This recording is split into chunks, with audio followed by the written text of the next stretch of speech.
அடுத்து நம்ம எதை பார்க்க போகிறோம், ஏஆர் முருகதாஸ் பற்றி இப்போ பார்க்க போகிறோங்க.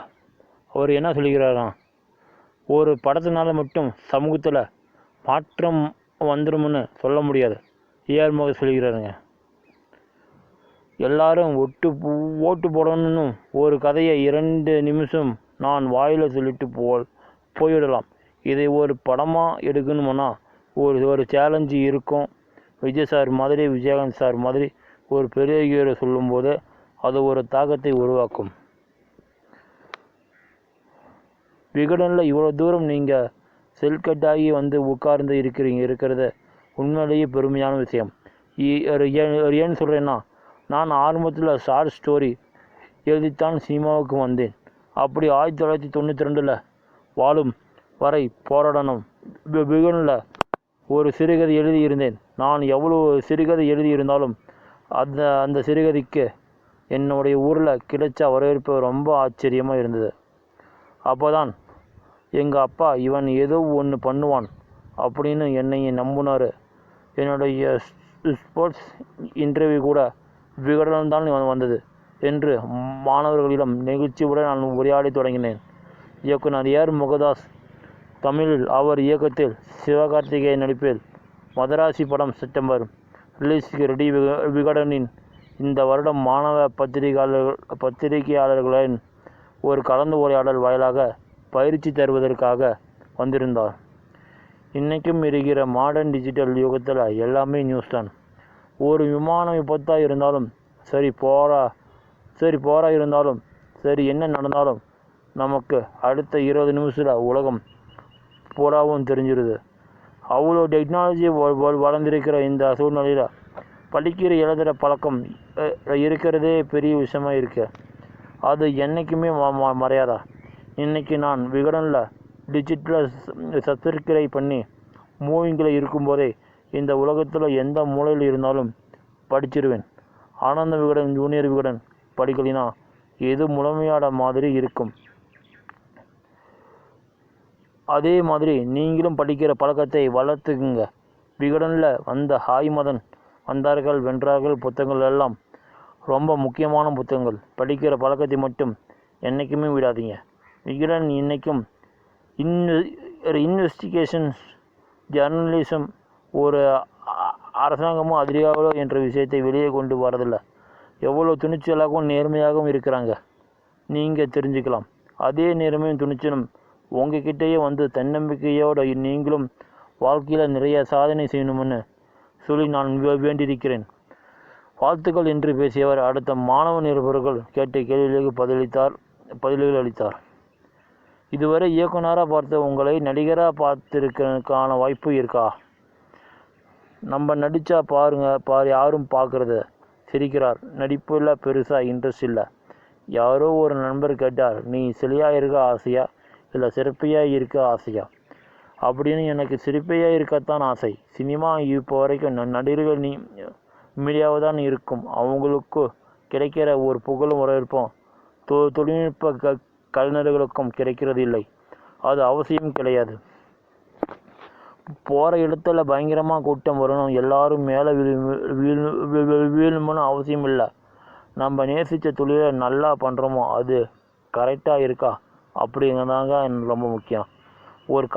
ஒரு காட்சியில் 20 கேரக்டரிஸ்டான அந்த 20 கேரக்டர் நாம தான். நம்ம எழுதுந்தான் அந்த லொக்கேஷன் நம்மளோடது. அவங்க போட்டுக்கிற ட்ரெஸ்ஸு நம்மளது தான். அவங்க போட்டுக்கிற மேக்கப்பு ஹேர் ஸ்டைலும் வரைக்கும் எல்லாமே நம்ம முடிவு பண்ணுறது தான். அதில் இருக்கிற பொண்ணு நேத்தில் வச்சிருக்கிற பொட்டு வரைக்கும் நம்மளே உருவாக்குறோம். நம்ம ஐடியா தான் எல்லாமே அப்படிங்கிறாங்க. அந்த சுகம், அந்த சந்தோஷம் நடிக்கிறதுல கிடைக்காதுங்க என்னோட நம்பிக்கை. இப்போது வாழ்க்கை முறை மாற்றங்களால் நிறைய உளவியல் சிக்கல்கள் வருது. அதனால் அது சார்ந்த படங்கள் வருது. ஆனால் 17 வருஷத்துக்கு முன்னாடி கஜினி அப்படிங்கிற ஒரு உளவியல் ரீதியான படம் எடுக்கணும்னு அப்படிங்கிற யோசனை எங்கே இருந்து கிடைச்சிது? உளவியல் சிக்கல்கள் வச்சு முன்னாடி இருந்த நிறைய படங்கள் வந்திருக்கு. இன்னும் சொல்லப்போனால் கஜினி கூடவே அன்னியன் வந்துச்சு. அது ஸ்பிரிட் பர்சனாலிட்டி 10 படம். அதுவே கூடவே சந்திரமுகி வந்தது. இன்னும் சொல்லப்போனால் அது டைமில் ஒரு 4-5 படம் இதே மாதிரி மெமரி ப்ராப்ளம் வச்சே வந்தது. அது ஒன்றும் புதுசு கிடையாது. இதுக்கு முன்னாடி நிறைய இங்கிலீஷ் படங்கள் வந்திருக்கு. நான் கஜினி படத்தை ஸ்பெட்ஸ் எடுக்கும்போது நான் என்ன நினச்சிக்கிட்டேன்னா, ஒரு லவ் ட்ராக், அந்த லவ் ட்ராக் எண்டுலேயும் ஒரு வில்லன் ஹீரோயினையும் கொல்லணும். அந்த வில்லன் ஹீரோ தேடிட்டு இருக்கான். இந்த 2 பாரில் வரணும் தான் நான் நினச்சேன். ஒரு படத்தில் 4 இன்டர்வல் பிளாக் இருக்கணும் தான் நான் எக்ஸ்பெக்ட் பண்ணேன். ஏன்னா என்னோடய முந்தைய படங்களான தீனாலையும் ரமணாலையும் இன்டர்வல் பிளாக் ரொம்ப நல்லா இருக்கணும்னு சொல்லி இருந்தாங்க. அதனால் எனக்கு இன்டர்வல் பிளாக் போடுறதும் நல்லா வருதுன்னு நான் கண்டுபிடிச்சேன். அதனால் ஒரு 4 இன்டர்வல் பிளாக் ஒரு படத்தில் வரணும்னு நினச்சேன். நீங்கள் சாதாரணமாக சில புக்ஸு படிச்சிட்டிங்கன்னா ராமுன்னு ஒரு கேரக்டர் வச்சு ஒரு கதை சொல்லிக்கிட்டே போவாங்க. அப்படி ராமுன்னு ஒரு கேரக்டர் போய்கிட்டே இருக்கும்போது சாப்டர் ஒரு முடிச்சிடும். அதை ஒரு பிக் பாயிண்ட்ஸ் நிறுத்திட்டு சாப்டர் 2 ராமு பற்றி சொல்ல மாட்டாங்க, சோமு பற்றி சொல்லுவாங்க. சோமு பற்றி போயிட்டே இருக்கும்போது ஒரு இடத்துல அப்படியே சாப்டர் 2 முடிச்சுட்டு திருப்பி ராமு பக்கம் வருவாங்க. இதை தான் நான் ஸ்க்ரீன்ஸில் கொண்டு வரணும்னு நான் எதிர்பார்த்தேன். இதுக்கு முன்னாடி கேபி சார் இந்த விஷயத்தை பண்ணியிருக்கிறார். அதில் அப்போட டைரி கிடைக்கும். பொண்ணு ஒருத்தவங்க படித்து பார்ப்பாங்க. படித்து பார்க்கும்போது லைவுக்கு கிளாஸ் போயிட்டு வருவாங்க. ஆக நான் ஒரு நாள் இன்டர்வல் பிளாக் வச்சு ஒரு ஸ்கிரிப்டை பண்ணும் தான் கஜினியை நான் உருவாக்கினேன். இப்போ நிறைய நபர்கள் ஷார்ட் ஃபிலிம்ஸ் பண்ணுறாங்க. அது நீங்கள் எப்படி பார்க்குறீங்க? ஷார்ட் ஃபிலிம்ங்கிறது ஒரு பெரிய சேலஞ்சு தான். என்ன சேலஞ்சுனா, நீங்கள் வெறும் 5 நிமிஷத்தில் ஒரு படம் எடுக்கணும்னா அதுக்குள்ளே ஆடியன்ஸை அடடா என்ன சொல்ல வைக்கணும். அந்த மாதிரி ஷார்ட் ஃபிலிம்ஸ் தான் நிறைய பார்க்குறேன். ஷார்ட் ஃபிலிம் பார்க்கும்போது கடைசி நிமிஷத்தில் ஒரு ஸ்விட்ச் வைக்கிறாங்க. அதையெல்லாம் ரொம்ப சுவாரஸ்யமாக இருக்குது. அது இன்றைக்கும் உங்களுக்கு கிடைச்சா ஒரு பெரிய பொக்கிஷம். நான் சினிமாவுக்கு வர்றது முன்னாடி ஒரு 25 ஷார்ட் ஸ்டோரி எழுதி எல்லாம் புகழையுமே வந்துச்சு. அதை எல்லாத்தையுமே மற்றவங்களை படிக்க வச்சு தான் நான் சினிமாவுக்கு போனேன். ஆனால் ஷார்ட் ஃபிலிம் அப்படி கிடையாது. நீங்கள் ஒரு லிங்க் அனுப்பிச்சா அவங்க எப்பயாவது ஒரு சூழ்நிலையில் அதை பார்த்துருவாங்கன்னு. இப்போ நீங்கள் ரீச் பண்ணுறது ரொம்ப ஈஸியாக இருக்கு. 2வது, ஷார்ட் ஃபிலிம் எடுக்கிறது ஒரு நல்ல பயிற்சி. இன்றைக்கும் இருக்கிற ஃபிலிம் மேக்கர்ஸ் நிறைய ஷார்ட் ஃபிலிம் எடுத்து பழகுங்க. உங்கள் ஃப்ரெண்ட்ஸுக்கிட்ட போட்டு காட்டுங்க. எப்போ இது கிளிக் ஆகணும்னு தெரியாது. சட்டுன்னு கிளிக் ஆகி வைரல் ஆடிச்சுன்னா உடனே எல்லாத்துக்கும் வழி கிடைக்கும். அதனால் இந்த ரூட் ஒரு நல்ல ஐடியா தான். உங்கள் வாழ்க்கையில் இந்த வாய்ப்பை தவற விட்டுட்டேன் அப்படின்னு எதுக்காவது வருத்தப்படுகிறீங்களா சார்? இந்த வாய்ப்பை தவற விட்டிருக்கலாமேன்னு தான் நிறைய நினச்சிருக்கேன். ஐயோ இதை ஏன்டா ஒதுக்கிட்டோன்னு மாட்டிக்கிட்டோமேட அப்படிங்கிற மாதிரி நிறைய அனுபவங்கள் இருக்குது. இதை மிஸ் பண்ணிட்டோமோன்னு சொல்கிறது எனக்கு தெரியல. சில பெரிய ஹீரோஸ் கூப்பிடுவாங்க. அந்த டைமில் வேறு ஒரு படம் பண்ணுற மாதிரி இருக்கும். அந்த டைமில் ஐயோ இது கமிட் பண்ணிட்டோமோன்னு சொல்லிவிட்டு அவங்கக்கிட்ட டைம் கேட்போம். இல்லை எனக்கு இப்போவே வரணும் என்ன சொல்லுவாங்க. அப்போ அந்த பெரிய நடிகர்கிட்ட பண்ண முடியாதுன்னு நோ சொல்லிட்டு வர சிச்சுவேஷன் தான் வரும். அந்த டைமில் ஐயோ விட்டுமோட அப்படின்னு ஒன்று இருக்கும். ஆனால் இதை நாம் பண்ணியிருக்கலாமோ அப்படின்னு வழி இருக்கத்தானே இருக்கும். டைரக்டருக்கு இருக்காதா? அவங்க கதை பிடிக்கலன்னா வேணான்னு சொல்லிட்டு வராங்க. அப்போ நம்ம எப்படி தவறிவிட்ட மாதிரி வருத்தப்பட முடியும்? அவங்க தான் வருத்தப்பட முடியும். நான் ஸ்பாட்ஸ் சினிமாவுக்கு வரும்போது ஹீரோவாக இல்லாமல் குழந்தைகள் படம் ஒன்று எடுக்கணும்னு நினச்சேன். ஒரு த்ரில்லர் படமாக அதை பண்ணணும்னு நான் நினச்சேன். அதுக்குத்தான் ஸ்கிரிப்ட் பண்ணிவிட்டு முதல் 3 வருஷம் கஷ்டப்பட்டேன். அது முடியல. அதுக்கப்புறம் தான் அதே கதையை கத்திக்கு அப்புறம் லைக்கால் சொல்லி ஓகே பண்ணேன். கிட்டத்தட்ட அவ்வளோ படம் பண்ணதுக்கு அப்புறம் லைக்கா ஓகே பண்ணி அட்வான்ஸ் கொடுத்தாங்க. ஆனால் அதுக்கப்புறமும் அந்த படம் பண்ண முடியாமல் அந்த அட்வான்ஸை நான் திருப்பி கொடுத்தேன். அதுக்கப்புறம் இன்னொரு கம்பெனியில் அதே கதையை போகிற மாதிரி இருந்துச்சு. ஆனால் அங்கேயும் டேக் ஆஃப் ஆகலை. அப்புறம் ஒரு ஹிந்தி கம்பெனி மும்பையில் ஒரு பெரிய கம்பெனி, அது அவங்க ஓகே பண்ணி எல்லாமே பண்ணி அதுவும் அக்ரிமெண்ட்டு சைன் பண்ணி நடிக்க முடியாமல் போச்சு. அதுக்கு அப்புறம் அதே ஸ்கிரிப்டை இன்னொரு தடவை இன்னொரு கம்பெனிக்கு சொல்லி, அதுவும் ஒரு கார்ப்பரேட் கம்பெனி தான், அதுவும் கிட்டத்தட்ட சைன் எல்லாம் பண்ணி நடக்காமல் போயிடுச்சு. அதே ஒரு ஸ்கிரிப்ட் எனக்கு தெரிஞ்ச 4 தடவை அக்ரிமெண்ட் சைன் ஆகி கேன்சல் ஆகியிருக்கு. ஏன்னா அது ஹீரோ இல்லை, வெறும் 4 குழந்தைங்க தான். அப்புறம் ஒரு அப்பா அம்மா, பட்ஜெட்டும் கொஞ்சம் பெருசு, அதனால் அதை டேக் ஆஃப் பண்ண முடியலன்னு ஒரே வருத்தம் இருக்குது. படம் பார்க்கணும்னா எல்லாருக்குமே தேட்டர் தான் ஞாபகம் வரும். ஆனால் இப்போ ஃபுல்லாக ஓடிடி ப்ளஸ் பிளாட்ஃபார்ம்ஸ் எல்லாம் படம் வருது. ஓடிடிக்கு வந்ததும் அப்புறம் திரைப்படத்தோட வடிவமும் ரசிகர்களோட ரசனையும் எப்படி மாறி இருக்குன்னு நினைக்கிறீங்க? கண்டிப்பாக இங்கே ஓடிடி நல்லா வந்திருக்கு. ஏன்னா இப்போது படம் பார்க்குற கலாச்சாரம் திருப்பி ஜாஸ்தியாக இருக்கு. அவங்க தெளிவாக பிரித்து பார்க்குறாங்க. நீங்கள் என்ன தான் ஓடிடியில் படம் பார்த்தாலும் அது ஒன் கனெக்ஷன். எனக்கு ஒரு டிவைஸுக்கும் மட்டுமான கனெக்ஷனுக்கும் அதில் இருக்கிற வன்முறையாக ஆகட்டும், வேறு எந்த காட்சியும் ஆகட்டும், நான் மட்டும் எடுத்துக்குவேன். அது எந்த விதமான ஷாக்கையும் எனக்கு உண்டாகாது. இதுவே நான் தியேட்டரில் போனால் அதோட ரெஸ்பான்ஸ் வேறையாக இருக்கும்.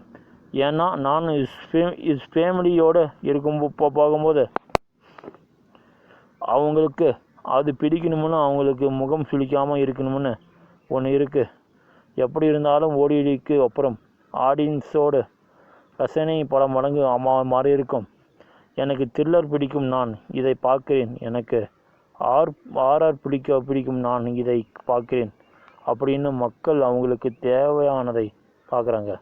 ஓடிடியோட வளர்ச்சி ஜனங்களுக்கும் பெரிய ரசனையை வளர்ந்துருக்கு.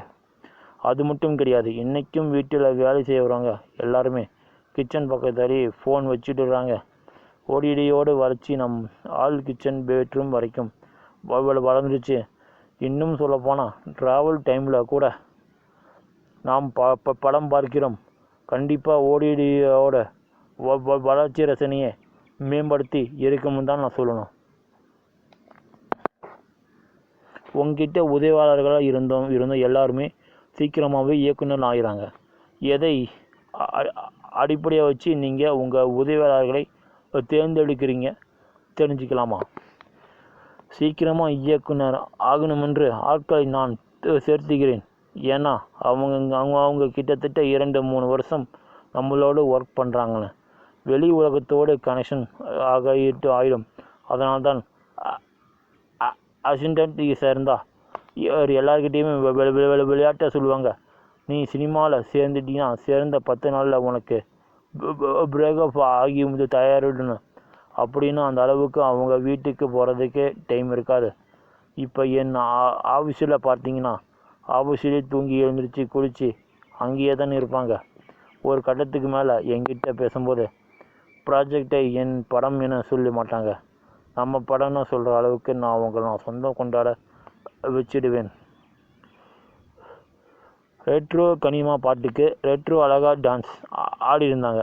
அந்த சுவாரஸ்யமான நிகழ்வு எப்படி நடந்துச்சுன்னா சொல்லுங்கள். அது என்னோட பொண்ணோட மஞ்சள் நீராட்டி விழா ஆடினது. அந்த ஃபங்க்ஷனுக்கு முன்னாடி நான் பயங்கர ஒர்க்ஸ் இருந்தேன். முதல் நாள் தான் ஊருக்கு போனேன்.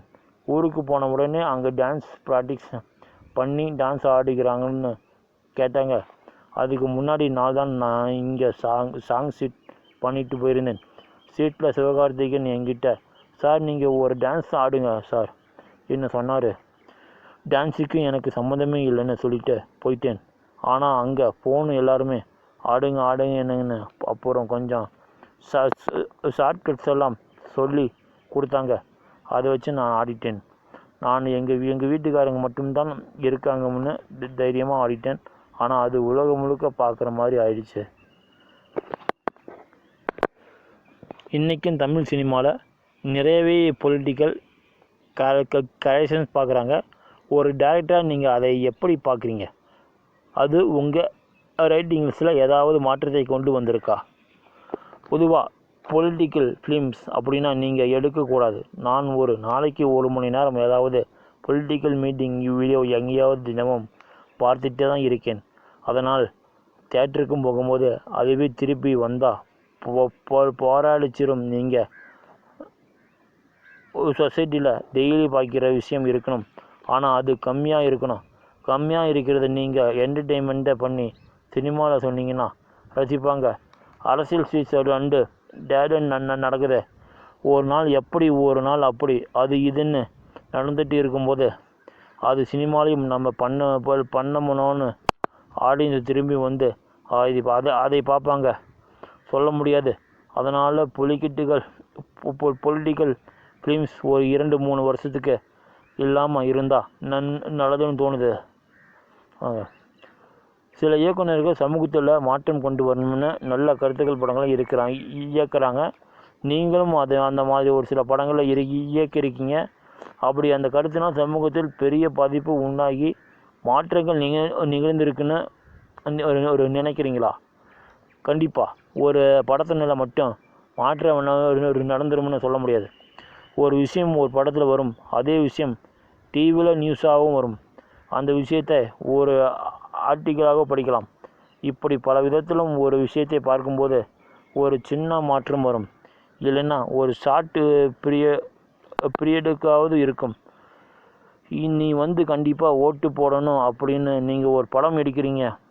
எல்லாருமே ஓட்டு போடணும். என்ன ஓட்டு போடுறது ஒரு சமுதாயத்தில் மக்களோட கடமை, ஜனநாயக உரிமை. அவ்வளோ பேர் ஓட்டு உரிமை வேணும். ஜனநாயகம் பிறக்கணுதுக்காக உரிமையாக போராடி இருக்காங்க. ஆனால் இன்றைக்கும் நீங்கள் எடுத்த படங்களை ஏதாவது ஒரு சீன் திரும்ப எடுக்கணும், அந்த நேரம் புரிதல் எல்லாம் அப்படின்னு பண்ணிட்டேன்னு நினைக்கிற காட்சிகள் ஏதாச்சும் இருக்கா? எல்லா படமும் எல்லா சீனும் திருப்தியே ஆகாது. ஐயோ, அவன் முன்னாடி வந்துட்டானே, இங்கே நான் வந்துட்டேன் அப்படின்னு இருக்கும். அவங்க போட்ட ட்ரெஸ்ஸு பிடிக்காது, மேக்கப் பிடிக்காது, சில டைமில் அந்த ஆர்டிஸ்டே பிடிக்காது. ஐயோ, இந்த சீனையே கெடுத்து வச்சுட்டானே தோணும். அந்த மாதிரி நிறைய இருக்குது. குறிப்பிட்ட சொல்லணும்னா எனக்கு ஞாபகம் இல்லை. ஆனால் நிறைய சீன் இன்னும் கொஞ்சம் பெற்றா எடுத்துருக்கலாம்னு இருக்குது. இன்னமும் கத்தி படத்தில் தண்ணி நிலத்தில் இருந்து மேலே வர ஷாட் ஒன்று எடுக்கலைன்னு வருத்தம் இருக்குது. இப்படி திரும்பி இப்போ பார்த்தீங்கன்னா எல்லா படத்துலையுமே அதில் இருக்கிற தப்பு மட்டும்தான் தெரியும். அதனால் சொல்லணும்னு ஒரு பெரிய லிஸ்ட்டே இருக்கு. இவ்வளவு ஏன் சில முழு படத்தையே கூட அப்படி சொல்லலாமே சிரிக்கிறார் ஏமுதாஸ். இன்றைக்கும் ஒரு படம் எடுத்து ரிலீஸ் பண்ணுறோம்னா பிஆர்டி ப்ரொமோஷன் இந்த மாதிரி விஷயங்கள் எல்லாம் பண்ணுறதே கஷ்டமாக இருக்குது. இந்த நிர்பந்தம் குறித்து உங்களோட கருத்து என்ன? மீடியா வளர இது தேவையாக மாறிடுச்சு. ஆனால் நீங்கள் யோசிச்சு பாருங்கள். சமீபத்தில் வந்த பெரிய ஹிட் படங்கள், டூரிஸ்ட் ஃபேமிலி ஆகட்டும், லப்பர் பந்து ஆகட்டும், எல்லாமே படம் அதற்கு அப்புறம்தான் பிளாஸ்ட் ஆச்சு. அதனால் வேறு விளம்பரங்களால் மட்டுமே எல்லா படமும் ஓடிடணும்னு சொல்ல முடியாது. அது ஒரு பெரிய படத்துக்கான ப்ரமோஷன் சில நேரங்களில் அவங்களுக்கு ரிவர்ஸ் ஆகும் வாய்ப்பு இருக்கு. ஏன்னா நீங்கள் ப்ரமோஷன் பண்ணும்போது படத்தை எல்லாருமே தூக்கி வச்சு பேசிதான் ஆகணும். ஒவ்வொருத்தருக்கும் அவங்க படத்தில் மேலும் ஒரு நம்பிக்கை இருக்கும். அந்த நம்பிக்கையில் அப்படி சொல்லுவாங்க.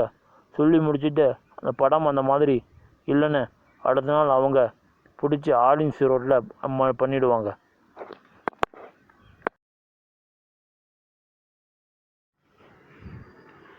நீங்கள் இப்போ நம்ம பார்க்க போகிற சிறுகதைங்க அன்பே மனிதமாய். இந்த சிறுகதை எழுதியவர் ராஜநாராயணன். இந்த சிறுகதை வெளியிட்ட தேதி 4/8/2010. அவர்களின் ஓசை மட்டுமே கேட்டுக்கொண்டு இருக்கிறது. இது குற்றாலத்தில்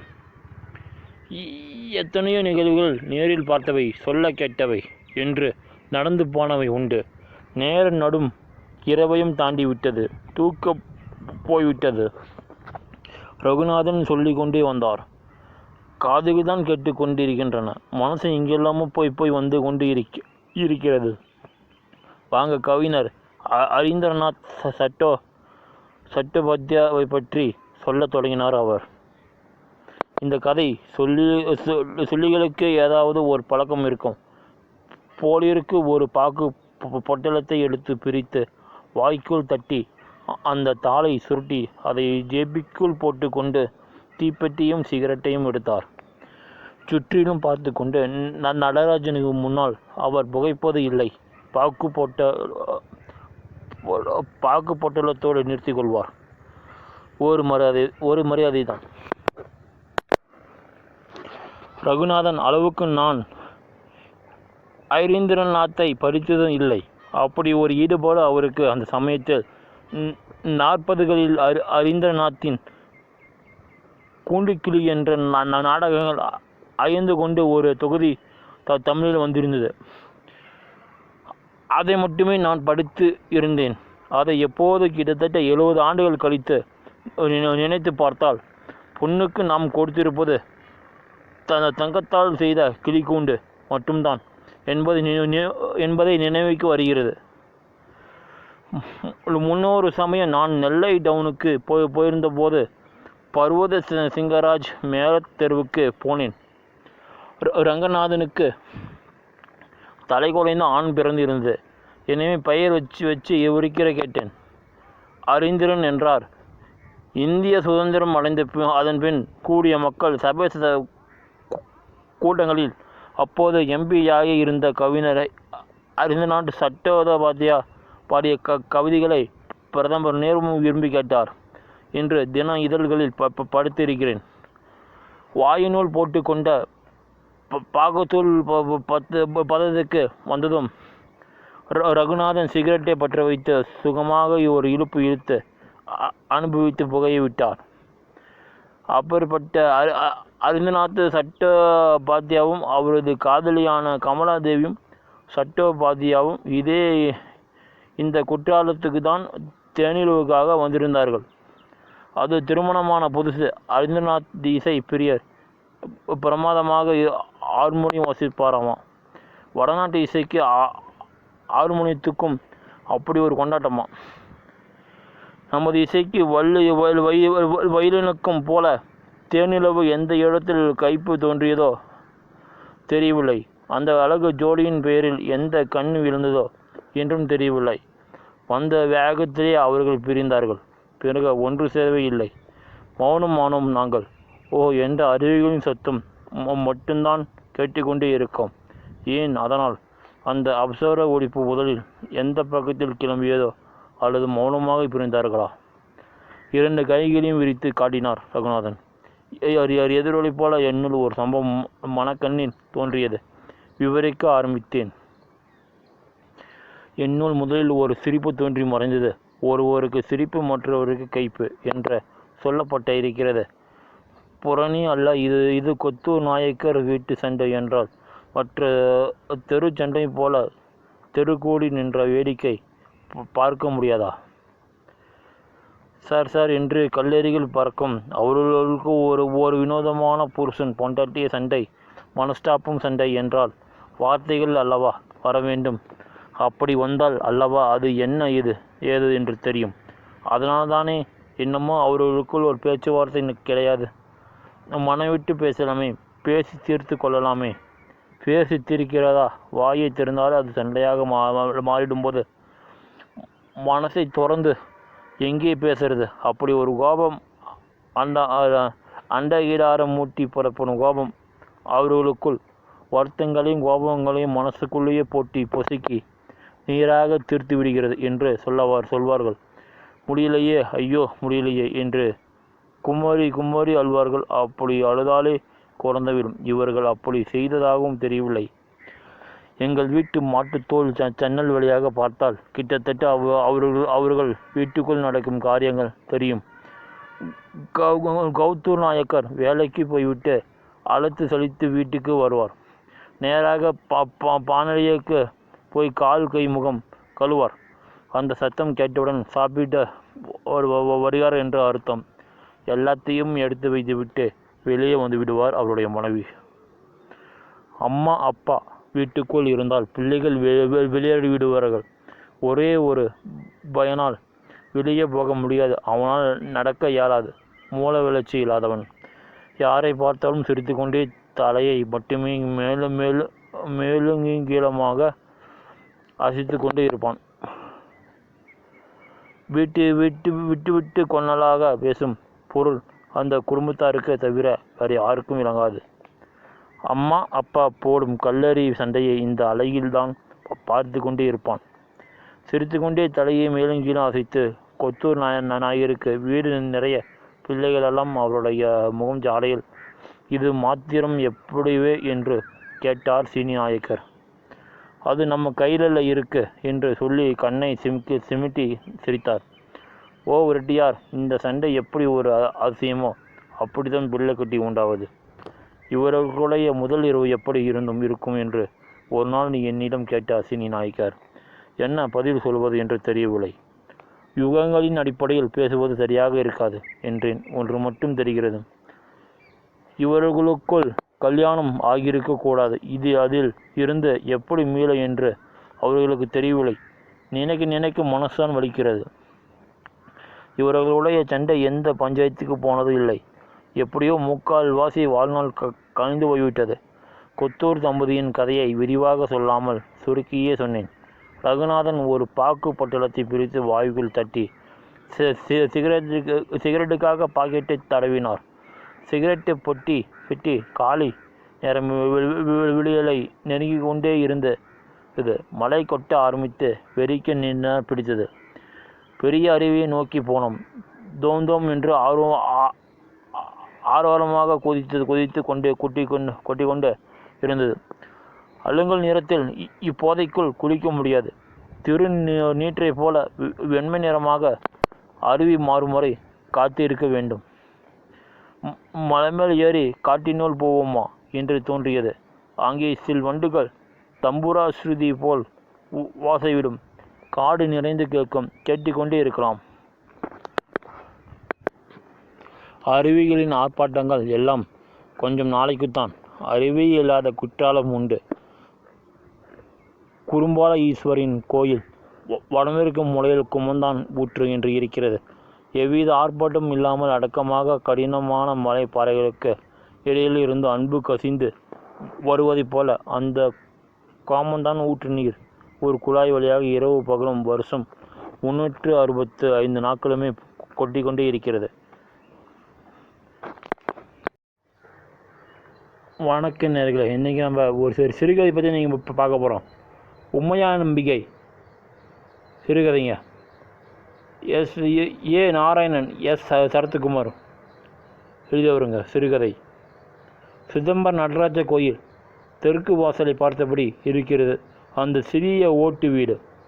வீட்டின் முகப்பில் உள்ள துளசி மாடம் சரியான பராமரிப்பில் இல்லை. இருபுறமும் திண்ணை சுவரில் ஆங்காங்கே வெடிப்புகள். வீட்டின் கதவு உள்பக்கமாக மூடியிருந்தது. பாட்டி என்றால் மீரா பதில் இல்லை. தாத்தா என்றால் நான் இரவு பயணத்தின் சோர்வை கொட்டாவி வழியாக சரி செய்து கொண்டிருந்தேன். ஏங்க எவ்வளவு நேரம் கட்டியிருக்கேன், ஹெல்ப் பண்ண கூடாதா? நானும் என் பங்குக்கு பாட்டி தாத்தா என்றேன். கதவு திறந்தது. 2 மாதங்களுக்கு முன்புதான் எனக்கு திருமணமானது. தோராயமாக 19 மெட்ரிக் மோனில் பதிவு செய்திருந்தால் மீரா எந்த மேட்ரிமோனி மூலம் கெடுத்தாள் என்பது நினைவில்லை. எளிய முறையில் நடைபெற்ற எங்கள் திருமணத்தில் தாத்தாவும் பாட்டியும் தொலைதூர பயணம் என்பதால் கலந்து கொள்ள முடியவில்லை. திருமணமான கையோடு சிதம்பரத்துக்கு அந்த இருவரிடமும் ஆசி பெற்றிருக்க வேண்டும். ஆனால் திருமணத்திற்கு பின்னான சடங்குகளில் 2 மாதங்கள் ஓடிவிட்டன. இப்போது பாட்டிக்கு உடல்நலம் சரியில்லை என தகவல். சென்னை சிதம்பரம் இரவோடு இரவாக வந்து சேர்ந்தோம். மீராவின் தான் கதவை திறந்தார். 6 அடி உயரம், வயதுக்கேற்ற கூன் விழுந்திருந்தது. உடலெல்லாம் கேசம், கூறிய பார்வை, சீரான மூச்சு, சரியான உடல்வாகு வாங்கும் என சொல்லிப்படியே சமையல் அறையினுள் நுழைந்தார். பால் பொங்கி ஆங்காங்கே சிதறி கிடந்தது. மீரா தாத்தாவுக்கு உதவி செய்ய முனைந்தாள். நான் பார்த்துக்கிறேன் தீரன்மா, நீ போய் குளிச்சிட்டு வா என்றார் அவர். கிட்டத்தட்ட 3 வருடங்களுக்கு பிறகு மீராவை அவர் பார்ப்பதாக தெரிகிறது. ஆனால் அதற்குண்டான உற்சாகம் அவரிடத்தில் இல்லை. உதடுகளுக்கு மட்டுமே தெரியும் லேசான சிரிப்பு. அதை தாண்டி முகத்தில் தெரியும் வறுமை. பாட்டி எங்கே என்றாள் மீரா. அவள் தூங்கலாமா, 8 மணிக்கு தான் எழுந்திருப்பா. நான் கடிகாரத்தை பார்த்தேன், மணி 6. வீட்டினுள் எந்த ஒரு பொருள்களும் சீராக இல்லை. முதுமையின் அடையாளம் வீட்டில் பிரதிபலித்தது. நான் மெல்ல நடந்த சுவரில் மாட்டப்பட்டிருந்த புகைப்படங்களை ஒவ்வொன்றாக பார்த்தேன். நடராஜ படம், உமையாம்பிகை படம், அதற்கு பக்கத்தில் எம்ஜிஆர். ஆனால் கீழ் இருந்த படம் என்னை ஈர்த்தது. அது மீராவின் அம்மா. மீராவுக்கு ஈர்ப்பது போன்று அதே தடிமனான மூக்கை வைத்து கண்டுபிடித்தேன். மீராவின் அம்மா சித்ராதேவி. மீரா பிறந்த 5 நாள்கள் தன்னை நெருப்புக்கு இரையாக்கி கொண்டவள். அன்று வீட்டை விட்டு ஓடிப்போனவர்தான் மீராவின் அப்பா.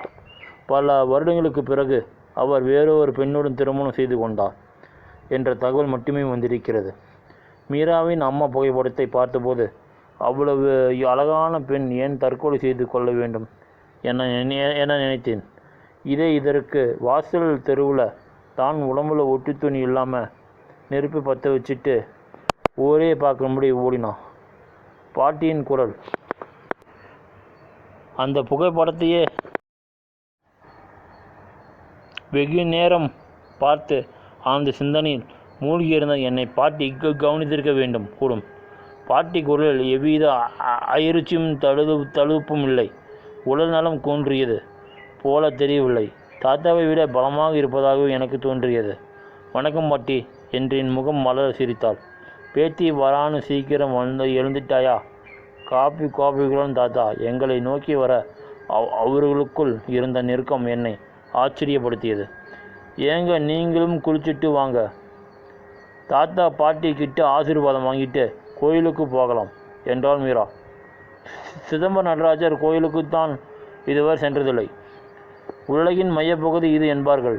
கோயிலின் 9 நுழைவாயில்களும் மனித உலகின் 9 துவாரங்களையும் குறிக்கிறது என்பார்கள்.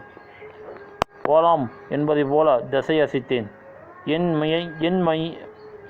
எண்ணமெல்லாம் மீராவின் அம்மா மீதே இருந்தது. 5 நாளான குழந்தையை விட்டுவிட்டு அவள் ஏன் தற்கொலை செய்து கொள்ள வேண்டும்? மேல் சட்டையை கழற்றிய பின்புதான் கோயில் உள்புறம் நுழைய விட்டார்கள். எல்லோரும் என்னை பார்த்து போலவே இருந்தது. ஆயிரங்கால மண்டபத்தில் இருந்த சுவரின் ஓரிடத்தில் கதிர் அம்மு என எழுதியிருந்தது. கீழே ஒரு இதயம், அதனுள் பாய்ந்திருக்கும் ஒரு அம்புக்குறி. என் பெயரை மீராவுடன் சேர்த்து மனதிற்குள் எழுதி பார்த்தேன். பின்னர் இருந்த உமையாம்பிகை சந்நிதிக்கும் சென்றோம்.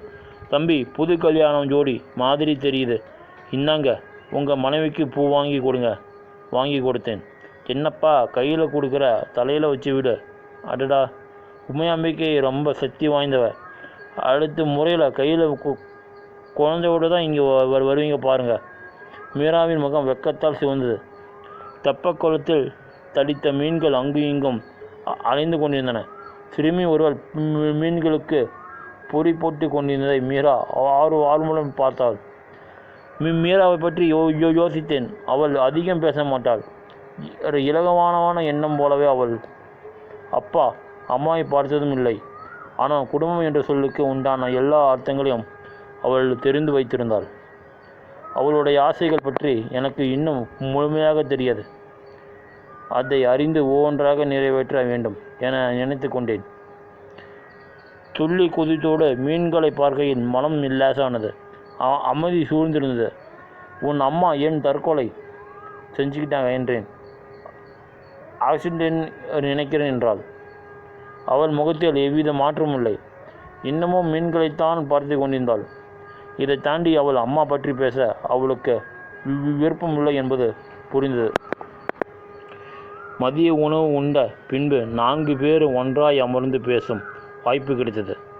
பாட்டி உடம்புக்கு என்ன பிரச்சனை என்றேன்.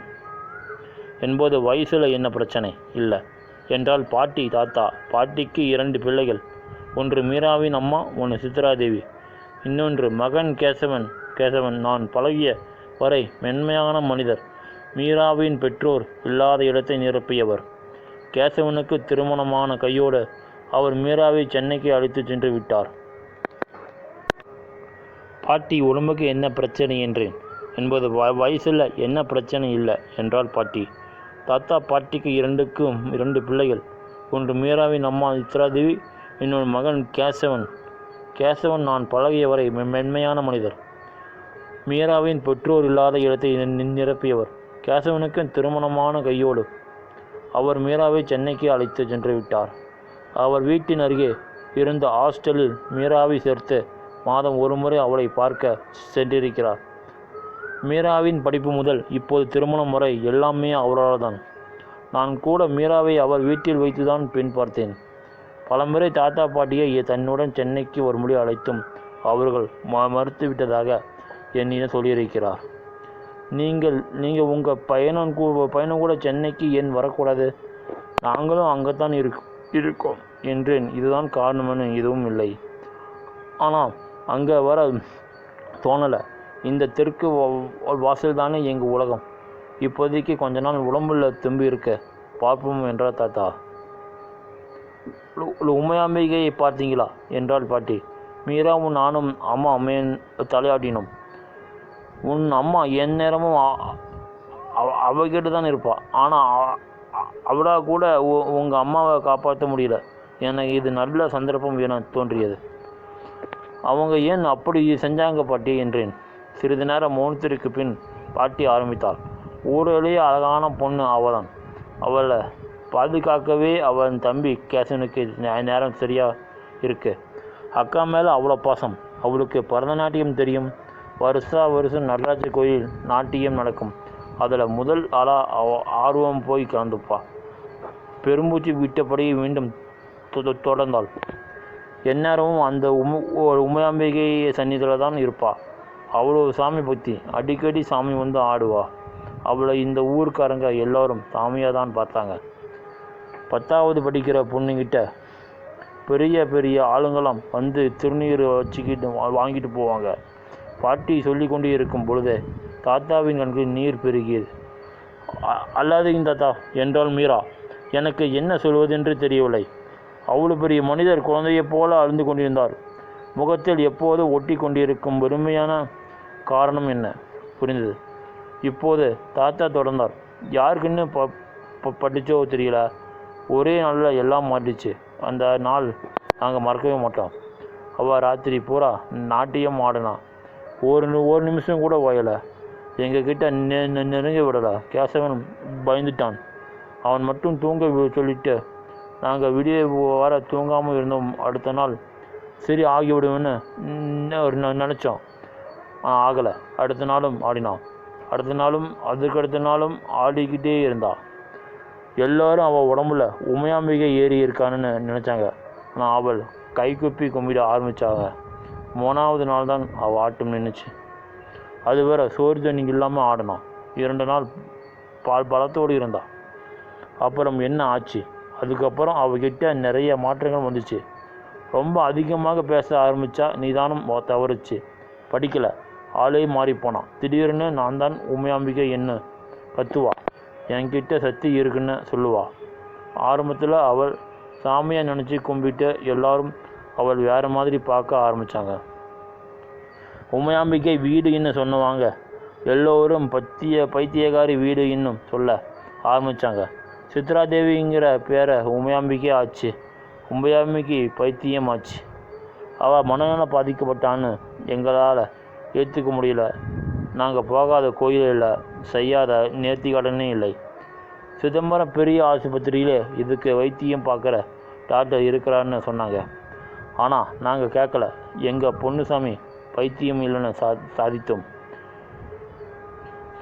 கல்யாணம் பண்ணி வச்சா சரி ஆகும்னு நினச்சி கிடைச்சவனுக்கு அவசரமாக கட்டி வச்சோம்.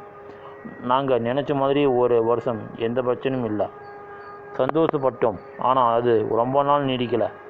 மீரா பிறந்த அன்னிக்கே அவள் வேலையை காமிச்சிட்டா.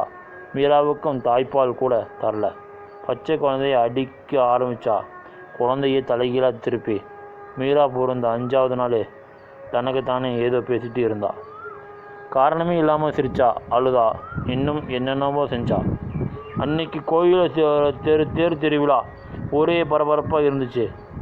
நம்ம வீட்டு முன்ன வரிசையாக கடைகள் எல்லாம் கெட்டியா இவ்வளோ போய் அசிங்கமாக பேசிக்கொண்ட போட ஆரம்பிச்சிட்டாங்க. எனக்கு தாங்க முடியாத கோபம் வந்துச்சு. அத்தனை பேர் முன்னாடியும் கன்னத்தில் ஓங்கி ஒரு அறை விட்டேன். நேராக சமையலறைக்குள் ஓடி புடவையை கழற்றி தூக்கி வீசினா. ஒரே ஒரு வினாடி தான் திரும்ப வெளியே வந்து நெருப்பு தான் ஓடி வந்தேன். என் பொண்ணு உடம்புல இந்த ஊரே பார்த்துச்சு. கோயில நுழைவாயில் வர ஓடிப்போய் கீழே விழுந்தேன். அன்னைக்கும் ஊர் மக்கள் யாரும் தெரு பார்க்கல. என் பொண்ணு தான் பார்த்தாங்க. தாத்தாவின் குரல் வெறும் கற்றாக மாறியது. 2 கைகளை முகத்தில் அடித்து கொண்டார். என் பொண்ணே, என் பொண்ணான நானே கொன்னிட்டேன். என் பொண்ணை நானே கொன்னிட்டேன். தாத்தா கீழே சரிந்தார். நானும் மீராவும் அவரை எழுப்பி சமாதானம் செய்து தண்ணீர் குடிக்க வைத்தோம். பாட்டிக்கு இந்த புலம்பெல்லாம் பழகிய ஒன்று போல ஓரமாய் உட்கார்ந்து அழ மட்டுமே செய்தார். சிறிது நேரம் ஆசீர்வாதத்திற்கு பிறகு தாத்தா தொடர்ந்தார். முதல் தடவையாக நான் தான் உமையாம்பிகை என்னும் சொன்னேன் பார். அப்போவே அவளுக்கு மனநோய் வந்துடுச்சு. அப்போவே வைத்தியம் பார்த்திருந்தா இந்நேரம் என் பொண்ணு உயிரோடு இருந்திருப்பா. மீராவுக்கு எந்த கதையும் தெரிய வேண்டாம் என கேசவன் முடிவெடுத்து இருந்தான். சமையல் அறையில் ஏற்பட்ட விபத்தின் காரணமாகவே அம்மா இறந்து விட்டார். என் மீராவுடன் சொல்லியிருக்கிறாள். இறுதியாக தாத்தாவும் பாட்டியும் இப்படி சொல்லி முடித்தார்கள். இதையெல்லாம் மீராவுக்கு இன்றைக்கி தான் தெரியும். நாங்கள் இன்னும் எத்தனை நாள் உயிரோடு இருப்போம்னு தெரியல. ஒரே ஒரு சிதராதேவியை பெற்று கொடுத்தவங்க கொடுத்துடுங்க. அவள் காலால் ஒரு முறை விழுந்து உயிரை விட்டுடுறோம். மீரா எதுவும் பேசவில்லை. வழக்கமான அதே மௌனம். மகளின் கதையை தாத்தா சொல்லி தலையில் அடித்து கொண்டு அழுதபோது நானே உணர்ச்சி வசப்பட்டு அழுந்து விட்டேன். ஆனால் மீரா அழுவே இல்லை. இரவு 10 மணிக்கு பேருந்து. தாத்தாவின் முகத்தில் இப்போது ஒரே ஒரு தெளிவு பிறந்தது. இத்தனை காலம் இவ்வளோ அழுத்தமாக வேறு யாரிடமும் புலம்பிருக்க வாய்ப்பில்லை. இன்று அத்தனையும் கூட்டிவிட்டார். அது கூட அவர் தெளிவுக்கு காரணமாக இருக்கலாம். மீண்டும் ஒருமுறை இருவரிடம் ஆசீர்வாதம் பெற்று கொண்டோம். பாட்டியின் உடல் நலம் விசாரிக்க சென்ற இடத்தில் தாத்தாவை நல்லபடியாக பார்த்து கொள்ளுங்கள் என் பாட்டியிடம் சொல்லிவிட்டு விடை பெற்றோம். 2 மாதங்களுக்கு பிறகு ஒரு நள்ளிரவில் தூக்கத்தின் மத்தியில் இருந்து எனக்கு யாரோ ஒரு முணுமுணுப்பதை போன்ற குரல் கேட்டது. கண்கள் பாதி திறந்தது. மீராவை தேடினேன். அவளை காணவில்லை. திடுக்கிட்டு எழுந்தேன். மணி 2. அது மீராவின் குரல்தான். இந்த நேரத்தில் என்ன செய்து கொண்டிருக்கிறாள்? மீரா சமையல் அறையில் இருக்கிறாள். ஒளியின் குரல் எப்போது தெளிவாக கேட்டது. அவள் முணுமுணுக்கவில்லை. பாட்டு பாடி கொண்டிருக்கிறாள். அதுவும் சத்தமாக தெளிவாக. எனக்கு ஏற்பட்ட உணர்வு பயம் அதிர்ச்சியே என தெரியவில்லை. ஆனால் துணிந்து சமையலுக்குள் நுழைந்தேன். மீரா பாடல் பாடிக்கொண்டிருந்தாள். பாத்திரம் தொலைக்கி கொண்டிருந்தாள். புது புடவை அணிந்திருந்தாள். தலையில் மளிகை போ. மீரா பதில் இல்லை. மீரா இன்னும் சத்தமாக பாடினாள்.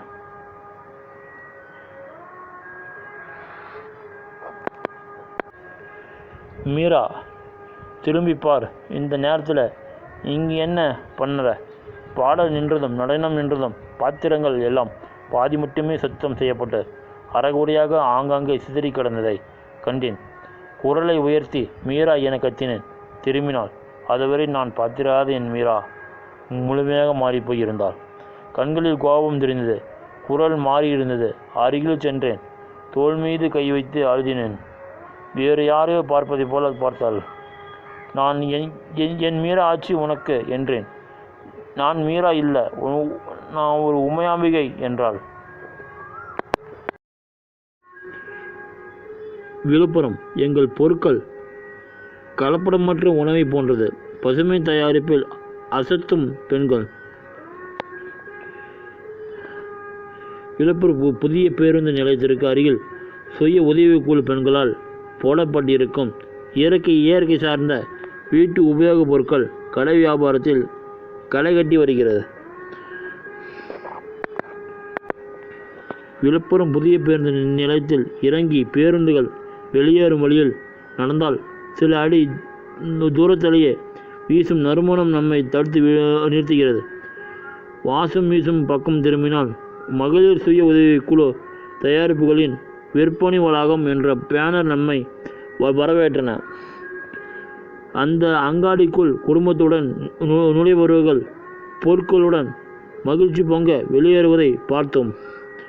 நாம் அந்த அங்காடிக்குள் நுழைந்தோம். முன்பை விட இன்னும் வாசனை மூக்கை துளைத்து கொடுத்தது. அங்கு தனித்தனியாக குழுவாக பிரிக்கப்பட்டிருந்த ஸ்டால்களில் இயற்கை முறையில் வீட்டு தயாரிப்பில் செய்யப்பட்டு சத்துமாவு, குளியல் சோப்பு, ஹேர் ஆயில், கற்பூரம், பத்தி, சாம்பிராணி, ஜூட் பைகள், அலங்கார பொருட்கள், தாம்பூலம் பைகள், மரப்பொருட்கள், ஊறுகாய்கள் போன்றவை நேர்த்தியாக காட்சிப்படுத்தப்பட்டுள்ளன. அந்த பொருட்களை ஆர்வமுடன் பார்க்கும் மக்கள் அதன் விலையை கேட்டு வியந்து வாங்கி செல்கிறார்கள். தன் குழந்தைகளுடன் குளியல் சோப்புகளை வாங்கி கொண்டிருந்த வலுவனரை சேர்ந்த மல்லிகாவிடம் பேசிய போது, இப்போது நல்ல பொருளுங்க எங்கே கிடைக்கிது? எல்லாத்துலேயுமே கலப்படம் தான். பப்பாளி, பாதாம்பழம் போட்டு சோப்பு தயாரிக்கிறோன்னு ஒரு விளம்பரப்படுத்துகிறாங்க. ஆனால் விற்கிற விலைவாசியில் இதெல்லாம் போட்டு தயாரிக்கிற சோப்பை இவ்வளோ விலையா? கம்மியாக எப்படி அவங்களால கொடுக்க முடியும்? எல்லாமே கெமிக்கல் தானே. எதை நம்பி நான் வாங்க முடியல. அதனால தான் இங்கே சோப்பையும் ஷாம்பையும் வாங்கிறேன். 2 நாளுக்கு முன்னாடி ஒரு சோப்பை வாங்கிட்டு போய் யூஸ் பண்ணேன். ரொம்ப நாளாக இருந்துச்சு. எல்லாமே இயற்கை முறையில் தான் செய்திருக்கிறாங்க. அதனால தான் இப்போ வந்து வாங்குறேன் என்கிறார். சுய உதவிக்குழு பெண்களிடம் பேசிய போது, விழுப்புரம் மாவட்டத்தில் இருக்கிற எங்களைப் போல சுய உதவிக்குழு ஒன்றிணைத்து அவங்களை இயற்கை பொருட்கள் தயாரிக்கிற இடத்துக்கு கம்யூனிட்டி ஸ்கூல் மூலமாக எங்களை அனுப்பி பயிற்சி கொடுப்பாங்க. அங்கே கற்றுக்கிட்டு பிறகு அதை தயாரிக்கிறதுக்கு அரசே எங்களுக்கு உதவி பண்ணும். அப்படி தயாரிக்கிற பொருட்களை மாவட்டம் முழுக்க ஸ்டால்கள் வச்சு விற்பனை செய்வோம். படிக்காத எங்களுக்கு ஏதாவது வருமானம் கிடைக்கும் தான் இதில் சேர்ந்தோம். ஆனால் இப்போ இந்த வருமானத்தில் எங்கள் பிள்ளைங்களை நல்லா படிக்க வச்சோம். இப்போ அவங்க டிகிரி படிக்கிறாங்க. சொந்தமாக இடம் வாங்கி வீடு கட்டியிருக்கோம். இதெல்லாம் நாங்கள் சம்பாதிக்கிற வருமானத்தால் தான். அம்மா செய்கிற சாப்பாட்டில் கலப்படம் இருக்காது. எங்கள் பொருட்களும் கலப்படமற்ற உணவு போன்றது. இங்கே இருக்கிற 50 பேருமே அம்மாக்கள் தான். அதனால் அனைத்துமே 100% இயற்கை முறையில் தயாரிக்கணும். போன வாரம் தெய்வானை அம்மாள் மகளிர் கல்லூரியில் ஸ்டால் போட்டோம். அங்கே படிக்கிற பசங்க மட்டுமே எல்லாம் மக்களும் ஆர்வம் வந்து வாங்கிட்டு போனாங்க. என்கின்ற நிகழ்ச்சியுடன் இந்த குழுவை வழிநடத்தும் மாவட்ட விநியோகம் மற்றும் சந்தைப்படுத்தல் சமூகத்தின் தலைவர் செந்தில்குமரன் பேசிய போது, 1989 தருமபுரியில் முதலாக தொடங்கிய திட்டம் இது. பெண்கள் தங்களோட வாழ்க்கையில் முக்கிய முடிவுகளை எடுப்பதற்கு வாய்ப்புகள் அளிக்கவும், பொருளாதாரம் ரீதியில் அவர்கள் வலிமை பெறவும், சமூகத்தில் தங்களின் அடையாளத்தை உருவாக்கும் தான் இந்த திட்டத்தின் நோக்கம். இந்த திட்டத்தின் மூலமாக ஆயிரக்கணக்கான பெண்கள் தங்களது சொந்த காலில் நிற்கிறார்கள். இது CSS என்ற தேசிய அளவிலான திட்டத்தின் கீழ் செயல்படுகிறது.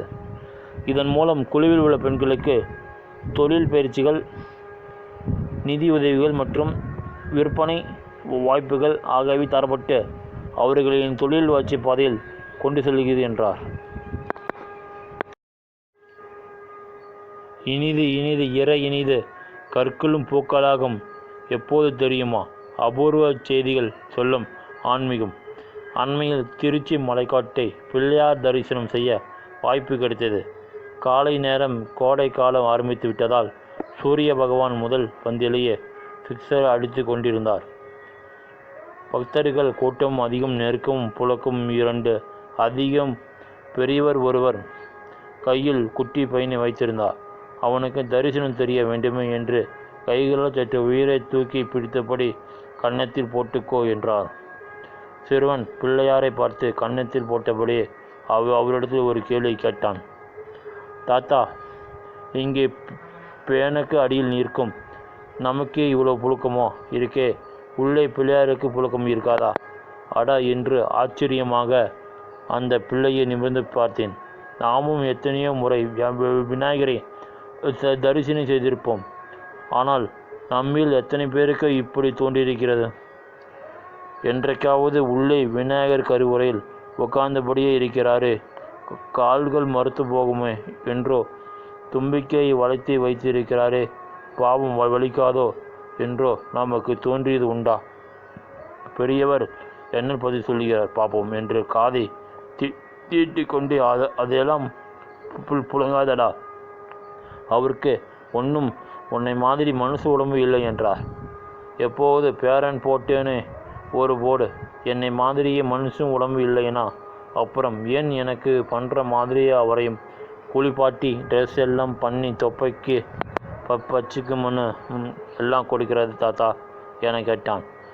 அபிஷேகம், அலங்காரம், நிவேதனம் என எல்லாவற்றையும் அந்த குழந்தை அவன் வார்த்தைகளில் குளிப்பாட்டி ட்ரெஸ் பண்ணி என்று சொல்லிவிட்டான்.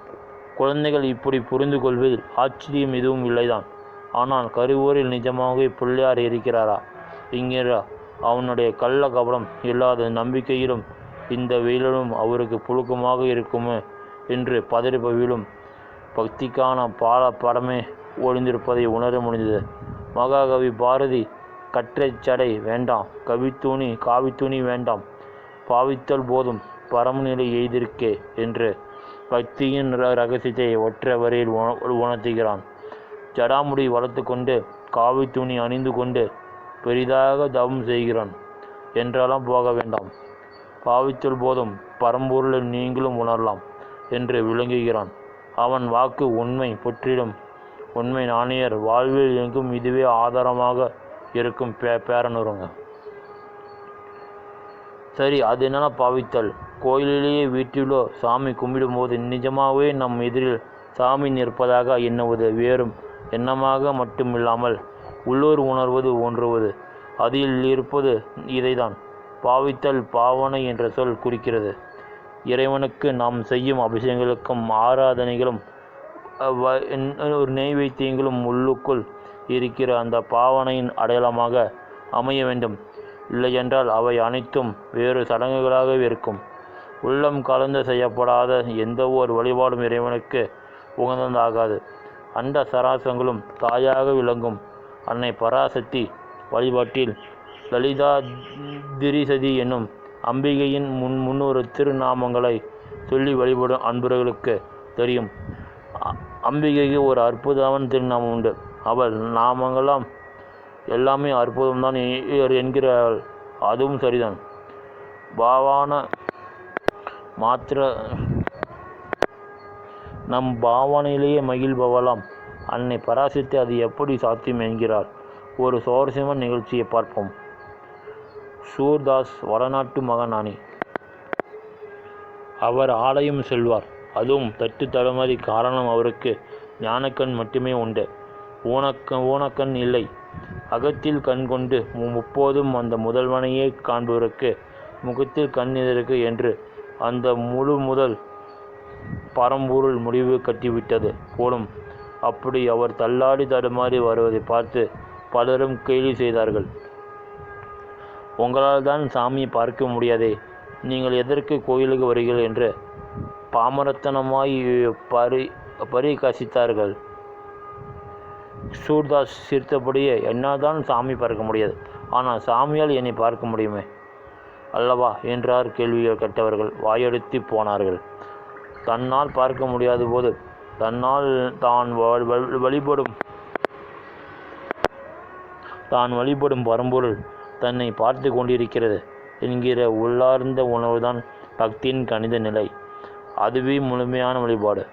நம்மை முழுமை பெறச் செய்யும் வழிபாடு 63 நாயன்மார்களில் சாக்கிய நாயனாரும் ஒருவர் ஈசனை துஷ்டனை செய்யும் மதத்தில் இருந்தவரை மகேசன் மனமாற்றம் செய்து விட்டான்.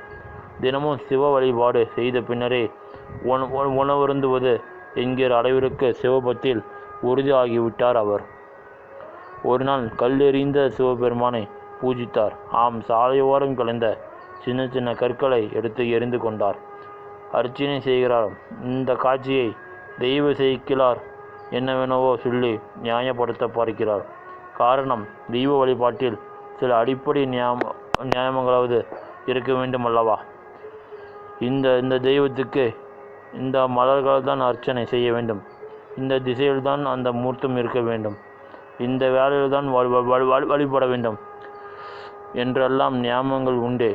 அதைவிடவும் சில தானம் சாக்கிய நாயனார் அளவுக்கு பக்தியில் வளர்ந்து விட்டதாக காட்டிக்கொள்வதற்காக அவை செய்வதையே பின்பற்ற ஆரம்பித்தால் என்ன செய்வது? எனவேதான் தெய்வ செக்கிலார் சாக்கிய நாயனாரின் செயலின் பின்னால் இருக்கும் சிறப்பை, பிரத்யேகம் தன்மையை, பேரன்மையை படிப்பவர்கள் அறிய வேண்டும் என்னும்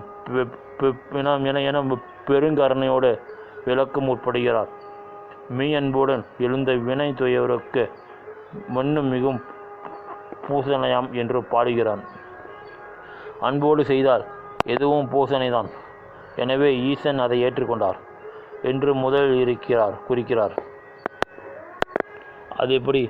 அன்பு என்கிற பெயரில் உங்களுக்கு நான் கை நிறைய கலக்குண்டு தரலாம், கல்லை தரலாமா? என்னதான் பக்தி என்றாலும் திரோரம் இருக்கும் கற்களை எடுத்து அரைச்சிக்கலாமா? பிறகு மலர்கள் எதற்கு? மாலைகள் எதற்கு? மந்திரங்கள் தான் எதற்கு? எனவே செக்கிலார் வேறு விதமாக எழுதி பார்க்கிறார். நமக்குத்தானையா அது கல் அன்போடு தரப்பட்டதால் மகேசனுக்கு அது மனம் வீசும் மலர்கள் தான் என்கிறார். அல்லாதார் கல் என்பார். அரணாருக்கு அது அலர் அம்மா என்று எழுதினார். இதுவும் அவருக்கு திருப்தி வரவில்லை. கடைசியில் எழுதினார் பாருங்கள், மேய்ச்சலுக்கும் ஒரு பாடலை. ஆதியார் தம்மை நாடும் கல்லெறிந்து அணுகு பெற்று கோதில் சீர்தொண்டோர் கொண்ட குறிப்பினை அவருக்கு நல்கும் சோதியார் அறிதல் அன்றி துணிவது என் அடடா, அழகு தமிழ் ஆன்மீக தேன் சுரக்கம் அறியா பாடல். அது என்னவோ பாருங்கள் ஐயா, இவர் கல்லால் ஆரிச்சரித்தார், அது உண்மைதான். சிவபெருமானும் அதை ஏற்றுக்கொண்டார், அதிலும் எந்த சந்தேகமும் இல்லை. ஆனால் அதுவரையில்தான் புரிகிறது. அதற்கு மேல் ஈசன் அதை ஏற்றுக்கொண்ட காரணத்தை முப்பத்தை என்னவென்று சொல்லி விளக்குவது. ஒன்று மட்டும் உறுதியாக தெரிகிறது. சாக்கிய நாயனாரின் உள்ளத்தில் அவர் கொண்ட பக்தியில் அணுகுமுறையில் யாதேறும் கணக்கமும் இல்லை. கணக்கும் இல்லாத உள்ளம் கல்லெடுத்து அரிச்சரித்தாலும் அந்த கல்லையும் கடவுள் அங்கீகரித்து அருளுகிறான் என்பது மட்டும் நிச்சயம். இதற்கு மேல் எப்படி சொல்வது என்று கூறி அந்த வரலாற்றை நிறைவு செய்கிறார். பாவனையின் பக்தி இருந்தால் அது கல்லை கூட மனம் கமலும் மலர் என்று மாற்றி விடுகிறது. மலரின் மென்மை மனதில் இருக்குமானால் கல் கூட மென்மையும் அர்ச்சனைக்குரிய மென்மையும் பெற்றுவிடுகிறது. பக்தி பாவனம் என்று சொல்வது இதைதான் தொடரும். இன்னும் அதிகமாக பயன்படுத்த வேண்டிய சூப்பர் ஃபுட்ஸ் பற்றி. பொதுவாக வண்ணமயமாக இருக்கும் காய்கறிகள் பழங்களில் ஊட்டச்சத்துக்கு அதிகமாக இருக்கும். பாகற்காய் சர்க்கரை கட்டுப்படுத்தும், நோய் எதிர்ப்பு சக்தியை அதிகரிக்கும், செரிமானத்திற்கு நல்லது. வில்வ மரத்தின் பழங்கள் செரிமானத்துக்கு பெரிதும் உதவும். இந்த வெயில் காலத்துக்கு ஏற்ற வகையில் நம் உடலின் நீரேற்றத்துக்கும் உடலை குளிர்ச்சியாக வைத்துக் கொள்ளவும் பயன்படும். இதன் ஆப்பிள் என்று ஊட்டச்சத்து நிபுணர்கள் கூறுகிறார்கள். பேல் பழம் என்று சிலர் சொல்வதுண்டு. ஜவ்வரிசி செரிமானத்துக்கும் இதய நலனுக்கும் நல்லது. மேலும் முட்டைக்கோஸ், காலிஃப்ளவர், கீரை வகைகள், ராஜ்மா, இஞ்சி போன்ற சூப்பர் உணவுகளை இன்னும் நாம் அதிகம் பயன்படுத்த வேண்டும். வைட்டமின் இ, பாலிபினால்கள், நல்ல கொழுப்பு போன்றவை இருப்பதால் ஆலிவ் எண்ணெய் பயன்படுத்த வேண்டும். சர்க்கரை வள்ளிக்கிழங்கில் வைட்டமின் ஏ, ஆன்டி ஆக்சிடென்ட்டுகள் நிறைய இருக்கின்றன. நெய்யும் சூப்பர் ஃபுட் தான். மக்கான என்கின்ற உணவு பயன்படுத்தலாம். மாம்பழத்தில் வைட்டமின் ஏ அதிகம் உள்ளது. சருமம், கண்களின் ஆரோக்கியத்துக்கு மாம்பழம் நல்லது. தேங்காயில் நல்ல கொழுப்பும் நிறைந்துள்ளது. நிறைய எனர்ஜியை கொடுக்கும். தக்காளியில் லைக்கோபின் என்ற சத்து ஒளிந்துள்ளது. இது சிறந்த ஆன்டி ஆக்சிடென்ட்டாகவும் சிறந்த அழற்சி எதிர்ப்பு மருந்து போல பயன்படுத்துகிறது.